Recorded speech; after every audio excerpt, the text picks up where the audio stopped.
To collect this data, I manually went through each episode and counted the time each of the characters were on screen. I hope you can appreciate how long this took to do. Please remember that everything I'm about to say is based on only seeing the first season of the show, so please don't say anything about future seasons in the comments. I'm going to ask a lot of questions in this video, but most of them are rhetorical. They are musings about future episodes, and I really don't want an answer to them.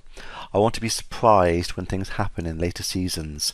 So let's just discuss what's happened so far.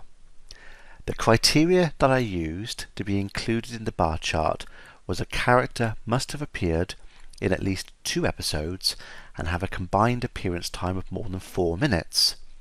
There are a few characters that were excluded from the list due to their screen time. They were Harmony, who was in 2 episodes and appeared as Cordelia's friend. In particular, she's the one who fell down the stairs. She was pushed by the invisible girl. And the ill-fated Dr. Gregory, who also appeared in 2 episodes and seemed to take an interest in Buffy's education, just before his head was bitten off by a giant praying mantis. It's no surprise that Buffy appears on screen for significantly more than any other character.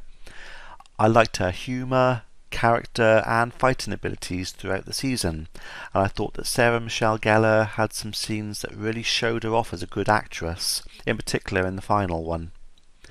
Xander, Giles and Willow all had similar amounts of time on screen. They obviously all worked well as a team to help Buffy, but I'm going to say something now that may be a bit controversial.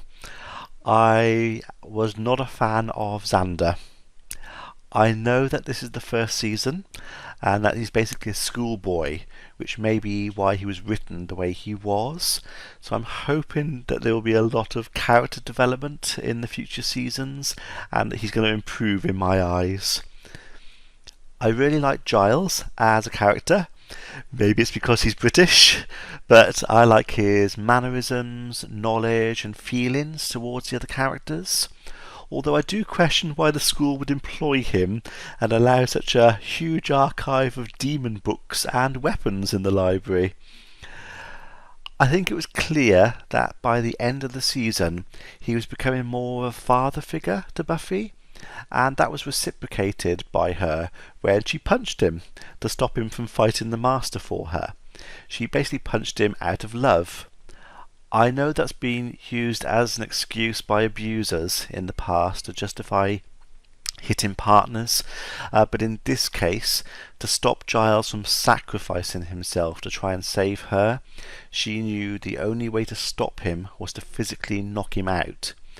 I obviously do not justify physical abuse or violence, but in this circumstance I completely understand why she did it, and it did feel like the kind of thing that she would have done, so it was fitting for the scene. I really liked Willow. She's obviously a good friend to Buffy and is able to help Giles with the research that helps Buffy defeat the monsters. I think we've seen a lot of really good character development from her this season.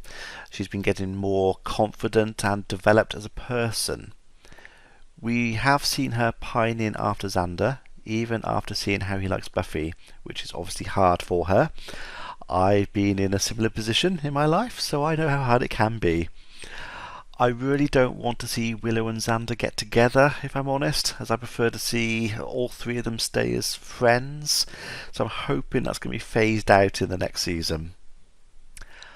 I really didn't get Cordelia. I really don't like her as a character, although she did have some moments throughout the season where she helped Buffy, and others where Charisma Carpenter really actually did shine through as an actress. I don't think she really deserved top billing or to appear in the titles in this season. Angel had almost as much screen time as her and was arguably a more important character, but he wasn't listed in the title sequence. Angel is an interesting character, a vampire with a soul who appears to be in love with a Slayer, and the Slayer with him. He does seem to have the abilities and many weaknesses of a vampire, but is able to withhold his thirst to drink the blood directly from a human.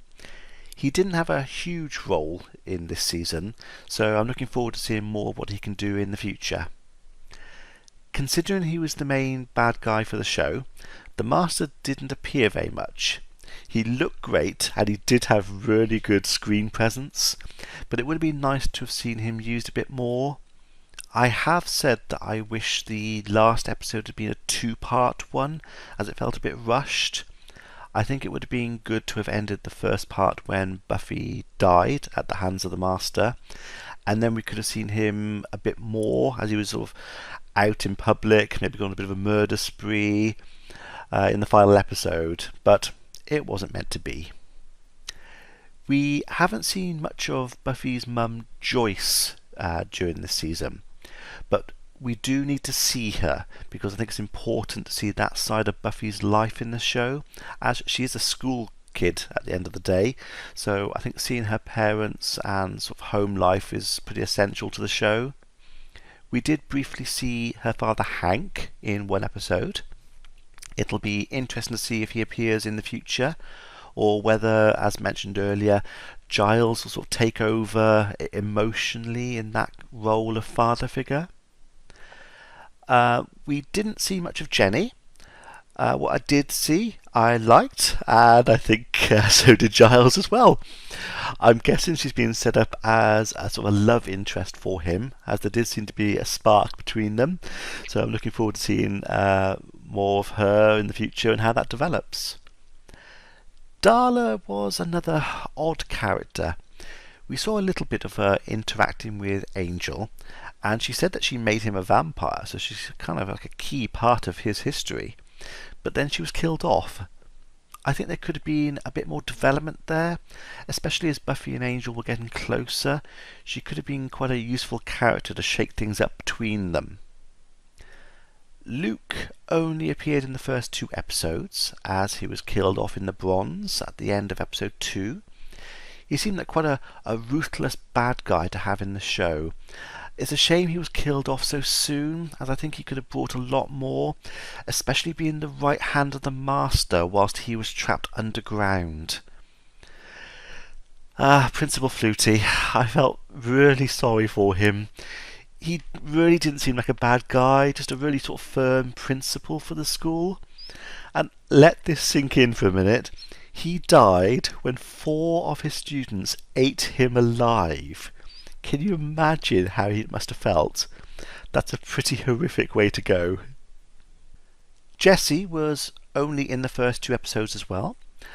I did read that the plan was for him to be in the main titles of the show, so that we thought he was a main character, to make him becoming a vampire and dying more of a shock, but it cost too much to do that and had to be scrapped.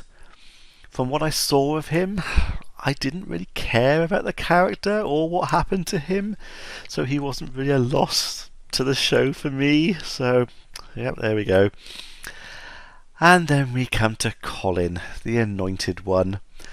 I think my feelings about him were becoming fairly clear by the end of the series. He was described in the episode Never Kill a Boy on a First Date as the Master's Great Warrior.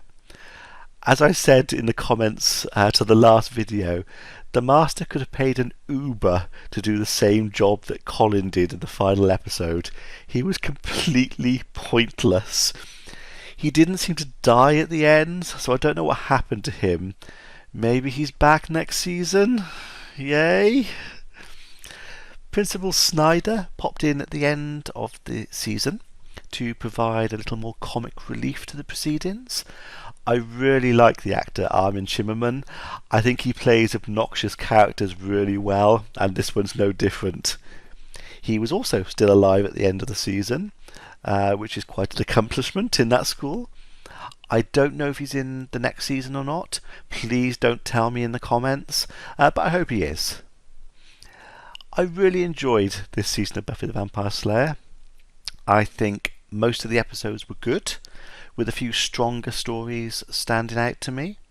From what I've heard, this is pretty widely regarded as one of the weakest seasons, so I'm looking forward to seeing the rest of the show. Really hope you liked this video. Let me know what you thought about it in the comments below.